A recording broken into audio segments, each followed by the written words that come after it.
Hello everyone and welcome back to another installment from our webinar series Straight from the Horse's Mouth. Do your customers and stakeholders understand your sustainability work? These projects can be major investments that use technical language such as LCA, EPD and Scope 3, so it's important that they are well communicated. In this webinar, Fletcher Building explains why it values environmental product declarations and why it's important that stakeholders understand how to use them. An EPD tells the environmental story of a product over its life cycle in a clear, transparent way. Here's a sneak preview. So why do EPDs matter? Why do we need to talk about them? EPDs show your commitment to transparent environmental data that the government, industry associations, and your suppliers and customers can trust. They help customers make more sustainable choices. Investors are increasingly seeking more information and more transparency on environmental impacts. At Fletcher Building, we have been creating environmental product declarations for a few years now. And for the reasons that Nicole just said, we really like them. We think they are great, they are transparent, they are robust, they are third-party verified, and they provide information that's really valuable for our customers. For them to be useful, they need to be understood and they need to be used. And as I said, that's a little bit complex. So we have worked together with thinkstep to create this, what we call an EPD communications toolkit, so we can make as many people as possible comfortable with these new concepts. We actually held a workshop when we started the project with some of those audiences, and we asked them, what do you need to know? What do you want to know to be able to communicate with your teams, but also with your customers?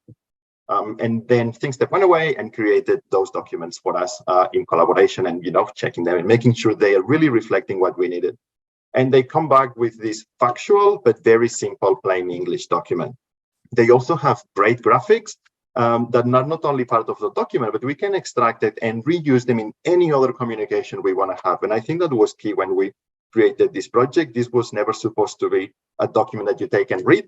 It means that you can reuse it with anyone that you want afterwards. And life cycle assessment, or LCA, is a tool that measures environmental impacts, and the role of an EPD is to be the vehicle where those impacts are disclosed in a very regulated manner.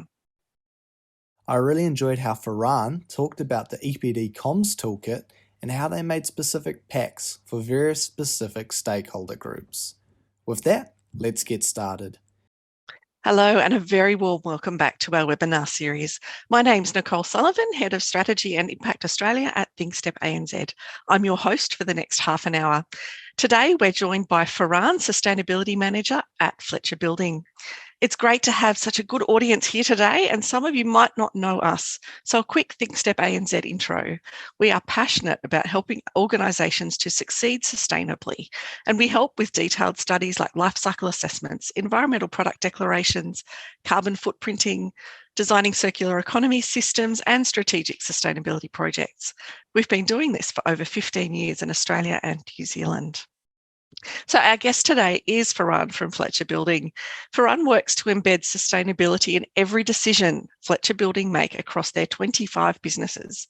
Working across Australia and New Zealand, he focuses on sustainability strategies, more sustainable products, external reporting, and inspiring change in the business units. Before we get started with Ferran, we're going to be talking about EPDs today, so I'll just provide a quick intro.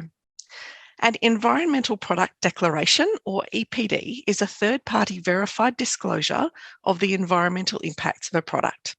It includes all or part of the life cycle, from raw materials and transport through to manufacturing, construction, use and repair, end-of-use processes, and recycling or disposal.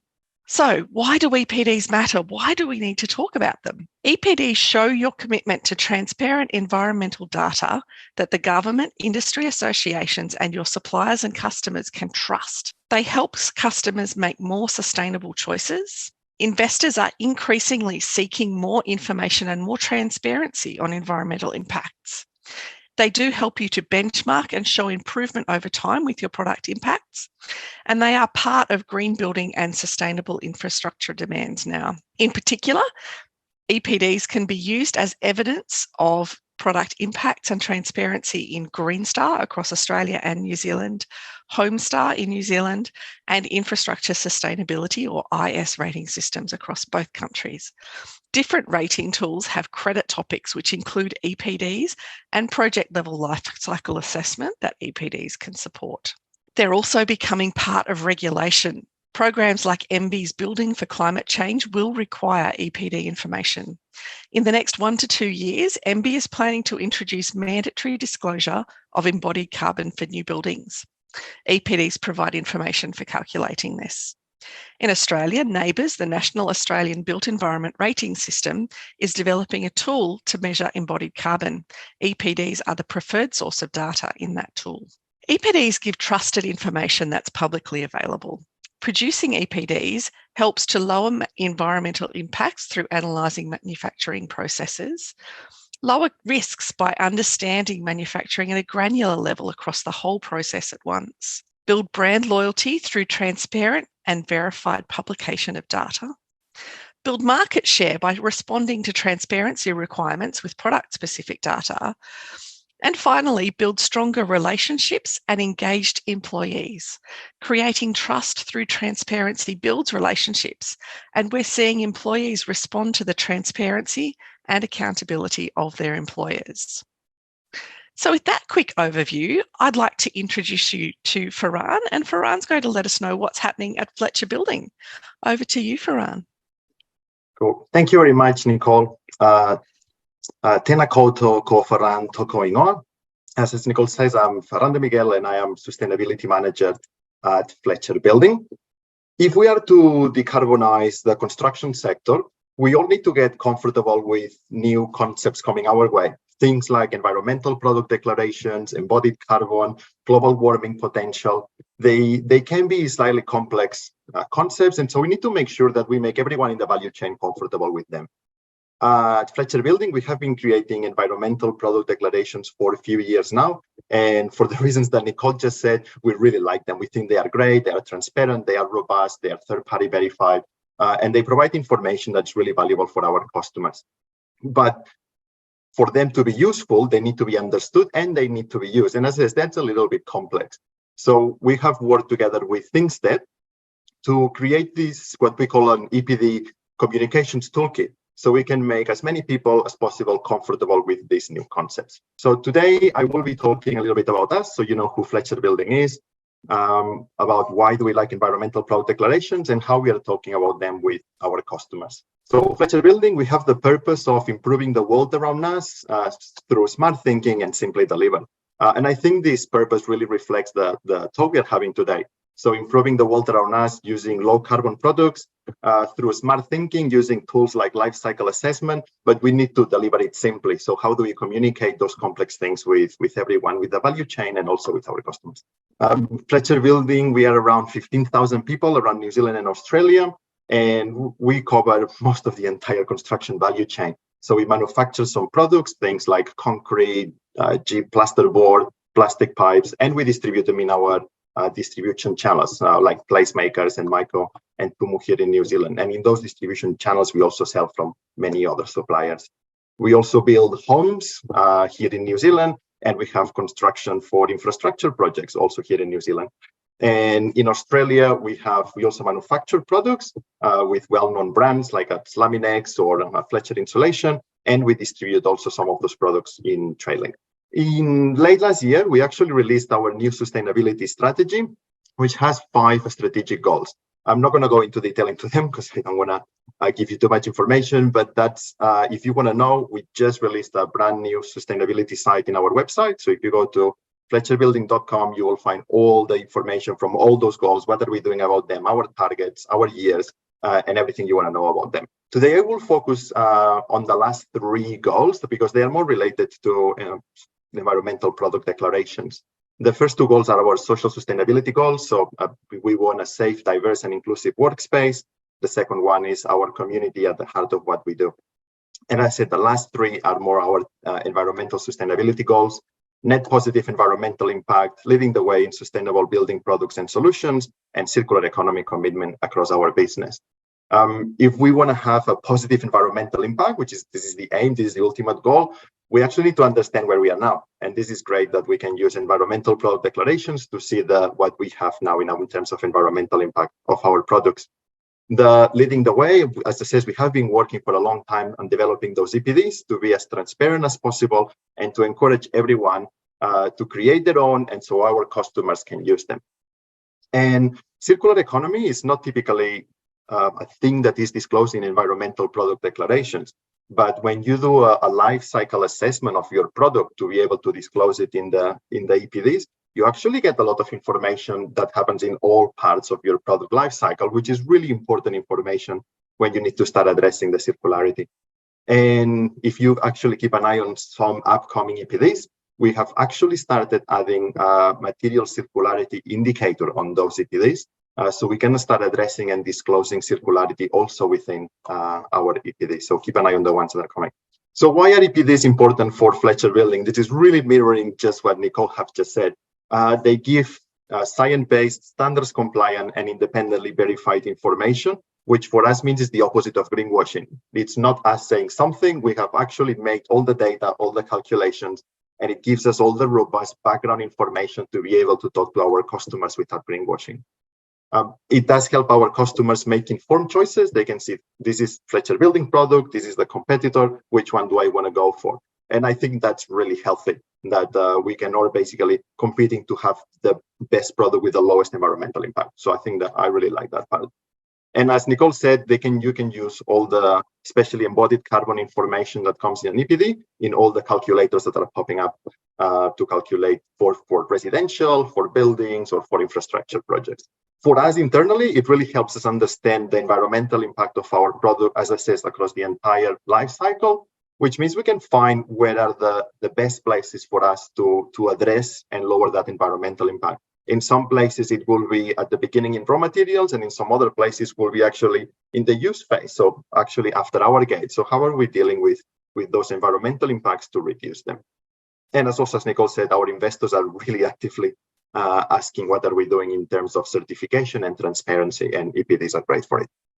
These are some of the EPDs that we hold at Fletcher Building in our businesses, from, as I said, from plasterboard to plastic pipes to cement and concrete. So we've been working in them for many years, and a lot of them we are actually already in the stage of renewing them and making the second iteration, which is a great opportunity for us to compare both and see the improvements we have made over the years to reduce some of those environmental impacts. So it's basically having a benchmark and a checkpoint every time. But when you open an EPD, you actually get all of this. So you get many, many tables with a lot of information, concepts like system boundaries, whole of life carbon, global warming potential, and one of my favorites, the eutrophication potential, which is actually really difficult to even say. So it's quite complex to just really open one and trying to see what that is and what it means and how you can use it. So you can actually get quite confused and what does this mean for me? So this is why we work with this great project with ThinkStep. As I said, this is our EPD communication toolkit. It consists of a series of documents with a specific information that is useful for multiple audiences. We actually held a workshop when we started the project with some of those audiences, and we asked them, what do you need to know? What do you want to know to be able to communicate with your teams, but also with your customers? And then ThinkStep went away and created those documents for us in collaboration and, checking them and making sure they are really reflecting what we needed.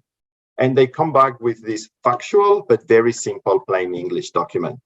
They also have great graphics that are not only part of the document, but we can extract it and reuse them in any other communication we want to have. And I think that was key when we created this project. This was never supposed to be a document that you take and read.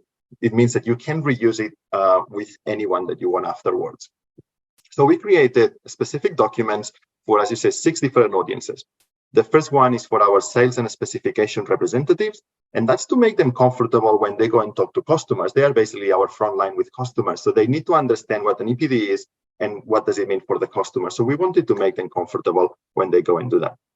We also made one for our customers, and there's a really simple 4-page, very graphic, very simple. This is what an EPD, this is what's important for you, and this is how you go about reading it. So very, very simple one. And then our sales and spec teams can take it with the EPD and give it both documents to our customers. We made one for our marketing teams, And that was basically to show that EPDs are the backbone of any communication they want to have afterwards. It's unlikely that you actually put an EPD at the forefront of any communications because it's a reasonably technical document. But you can always simplify the message and then says, if you want to know more, this is all the information we have for you if you need it. And also that EPDs will be really useful for them, for architects and specifiers to make all those carbon calculations. We made one for our procurement teams. We are about to have all the key products we manufacture with EPDs. So the next step after that is to start discussing with our supply chain and bring them on the journey with us to create their own EPDs. So we make the specific pack for our procurement team so they can discuss that with our suppliers and start everyone again making comfortable discussing those topics. We made one for our leadership teams because they are key to any things and decision making. So they really clearly understand what an EPD is and how it helps the business. And the last one, the longest pack of them, was for our sustainability managers for all our businesses. It, as I said, is the longest pack. It has all the information. So if anyone within their teams at any level or any customer have questions, then they can answer those questions. So this is how the EPD Comms Toolkit looks like. That's the sustainability managers one. That's the long one. But as you can see, it's mostly like an extended FAQ type document with some graphics. So you can see here a graphic that's around the life cycle of a building. We have here one graphic explaining what's embodied carbon and operational carbon and upfront carbon, discussing some of those topics graphically. The one that, for example, for our sales and spec teams, I think it had like 5 pages and then a whole series of appendix with more information. So we try to keep it the length for what the audience needed. And then we started sharing that content both internally and externally. So internally, we put it on our intranet page and through our social media of the company. We use Yammer. And so we put all the documents in nice PDF, ready to print format, but also in Word format. So that this means if they need to reuse some of the content, everyone is able to do that very easily. The same as on the graphics, they can just copy paste all the graphics. And we even have a PowerPoint pack so that they can take and reuse any slides that they want. But this means everyone within the business has an easy way to explain and a consistent way of explaining what EPDs are and how we use them. And we also got Nicole to come and give a presentation and a good half an hour Q&A session afterwards for everyone to ask any questions they have. And then externally, as I said, we have the new Fletcher Building website with the new sustainability page. And this customer document about understanding EPDs is there available for everyone to use. So we also wanted to make sure that these documents are available for our customers as easy as possible. So we publish them on our website. And that was it from me. I think it's a really cool little project. We wanted to make sure everyone use them and understand them and are comfortable with these concepts.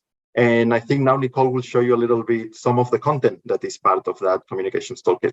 Thanks very much, Ferran. It's great to see. Never like seeing photos of myself appearing on slides, but that's okay. I understand.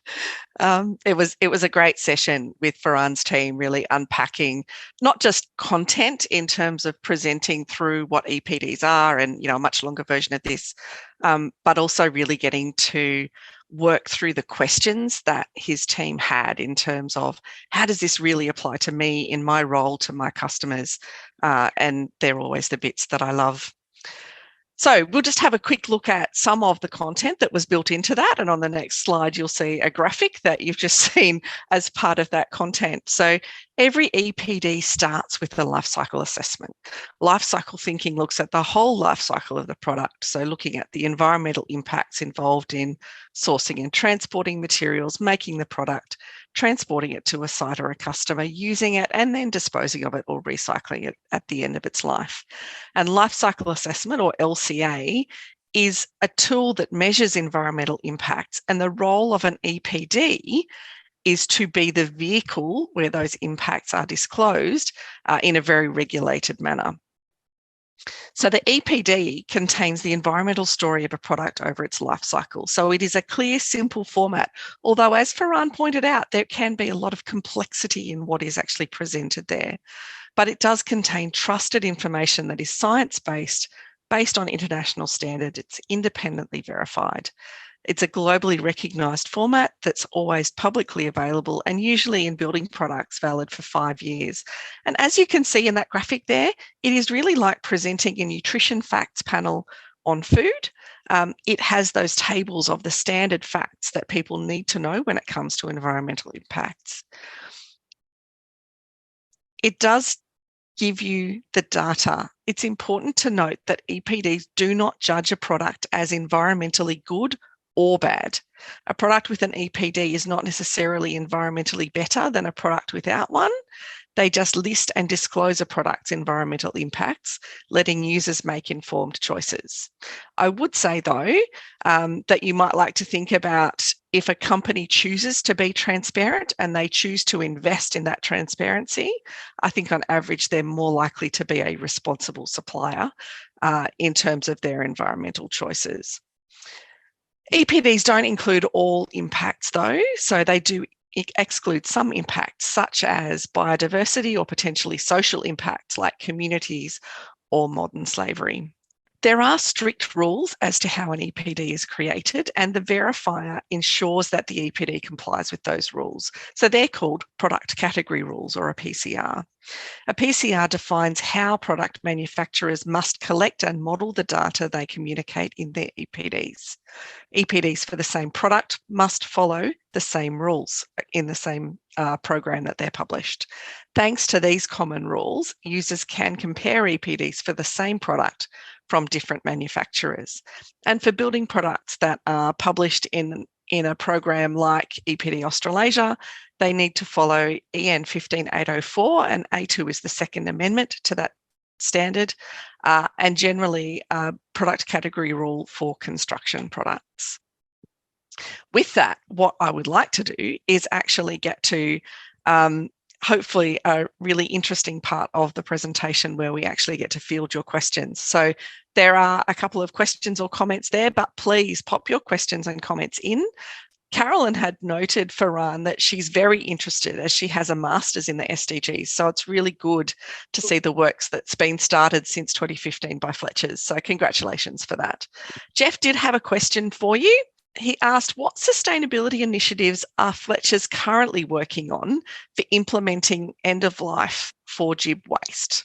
Currently in New Zealand, there are limited landfill avoidance initiatives in play, resulting in multiple regions being unable to divert GIB waste from our landfills. And he's looking for collaboration opportunities from Winstones and Fletcher's. So where are you at with that one? There is actually a lot going on in that space. GIB is constantly, so I would really recommend you to get in touch with GIB because they will know a lot more than me. But they are doing really, really good projects on that space. They have been doing actually good projects for the last few years. I know, for example, that GIB end of life, actually before that, they are doing on the design stage to see how you can avoid that waste to start with. So they are really actively working on that. So to see how we can reduce GIB waste at construction sites. But once the waste is generated, GIB can actually be used for soil amendment in agricultural sites because it's, I think it's calcium sulfide. So it can actually be used for that. The tricky part is collection and being taken in where it can be used. So they are actively rolling out programs at different regions around New Zealand to be able to do that, collect and reuse at soil amendment. And one of the more exciting parts of it, our new GIB plant in Tauriko in Bay of Plenty, it will be actually able to get like construction waste GIB to be able to manufacture new GIB plants, which like both our existing plants, they are not able to do that, and the new one can accept up to 10% input on recycled content, which is a lot of recycled content. The tricky part, if you generate that waste down in Christchurch, it's going to be really difficult and very not environmentally friendly to transport to potentially to Bay of Plenty. So all those calculations are happening at the moment because the plant is just being used. So I started that. So it's actually quite an exciting space for GIB. That's fantastic. And what a timely question. Thank you, Jeff. Tim's asked, we mentioned EPDs don't score a product but provide useful info. Are there independent parties that do provide this scoring? Ferran, did you want to speak to that to start with, and then I can chip in if needed? Yes, you can chip in if needed. In terms of an EPD, so an EPD follows an ISO standard type 3 environmental product declaration. So this is really a transparency type certification, but there are other certifications, what they're like ISO type 1 certifications, that those ones actually you have to go through some sort of checklist. So that is going to grade you through like you are above these specific requirements. So in New Zealand, one that is very well known is Environmental Choice New Zealand. And we also have others such as like Green Tech that are also very popularly used, and we use them both at Fletcher Building, some of our manufacturers. So those ones judge your product a little bit more to say this is above a specific checklist that they define. But it's also based on an ISO standard, so they're also really robust certifications. Nicole, do you want to add a little bit? Yeah, I think what we can see is that there are emerging databases that will allow you to compare different, particularly carbon content of products, and probably less so holistic life cycles. And comparing embodied carbon is good. We know that that's a super hot topic right now. I'm working a lot in that space with a lot of different government and non-government clients. So this is a really hot topic. I was in a workshop the other day and someone mentioned we need to be careful of not having carbon tunnel vision though. And I think that's really relevant. But certainly you can go to somewhere like EC3. They collect up EPD information, for example. There is all sorts of other certifications that for us, when we started looking at the sustainability of our building products, we are starting to define what is product sustainability and what attributes we should be working on. And I think that's why it's sometimes difficult to provide a score for one specific product, because it will have maybe better in terms of circular economy, and this one will be better in terms of healthy product, and this one will be better in embodied carbon. So we try to understand what are those sustainability attributes, and then which certifications can demonstrate that this one is better than the other. Are EPDs something that Fletchers would be looking at when considering subcontractors, or would this all be done during specifying? In other words, will Fletchers be asking suppliers for copies of EPDs? At the moment, we are not asking as a requirement for our suppliers to have EPDs. It's not something that we put as a requirement. But as I said, we are actively having conversations with our suppliers to see, to bring them on the journey with us, especially the ones that we use the most. It's quite interesting because for us, linking those EPDs sometimes is really linked from our suppliers. It's very linked to our Scope 3 emissions. So we actually are starting to have really good conversations with our suppliers for to come on the journey with us, and so make sure that they understand that this is important. But at this moment, we do not put it as a requirement because it could be actually quite too much of a burden for some suppliers, especially if they are small ones. Great. Thank you, Victoria, for that question. I have a question from Jeff, but it's a different Jeff. Further to the Jib question that you answered, do you have any recycling solutions in play for the Tasman insulation products? Oh, so that's ping beds. I don't believe so at the moment. It is definitely something that we have.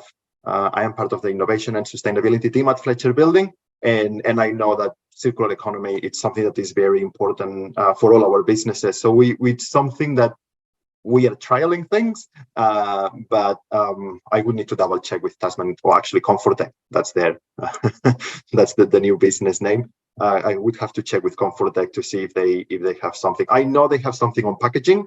They do take back their plastic bags and they make new pink beds packaging from those bags, but I'm not sure they yet take back product at the end of life. Great. Yeah. You know what? I'm not getting to ask any of my questions in this, but it's fabulous, all the questions that are coming through. Unfortunately, this will need to be our last one, but it's a great one, so I don't want to skip it. Did the process of producing your EPDs, and understanding you have 25 businesses, so it's quite a broad question, but did it highlight unexpected areas where Fletcher Building could improve its performance? I think, again, it really, really depends on the product itself. I know, for example, something that was quite interesting on the one on pink beds, going back to Comfortech, because they did a life cycle assessment and then they did an EPD a few years later. So it was really interesting to see the mass reduction that they had in many of their environmental impacts, and that was just for upgrades on their chimneys, like water reduction. So they actually see heavy reductions in most of their environmental indicators, which was really nice to see. Another example is concrete, and as you can imagine, concrete carbon is one of the main the main sustainability attributes we are looking after. And that has been really, really useful to actually start creating, this is where we are, and then trying to understand what's the best way to reduce those carbon emissions. Is it the coal used during manufacturing in cement? Is it using different cementitious materials? Is it transport? So really trying to understand in which part we can make the biggest impact. That has been really, really good doing those EPDs.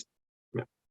Fantastic. Thank you so much. That's really rich and wonderful to see that EPDs can give you the basis to be able to make really robust claims about reducing environmental impacts because it's third-party verified. So you don't have that fear of greenwash in the claims that you might otherwise have.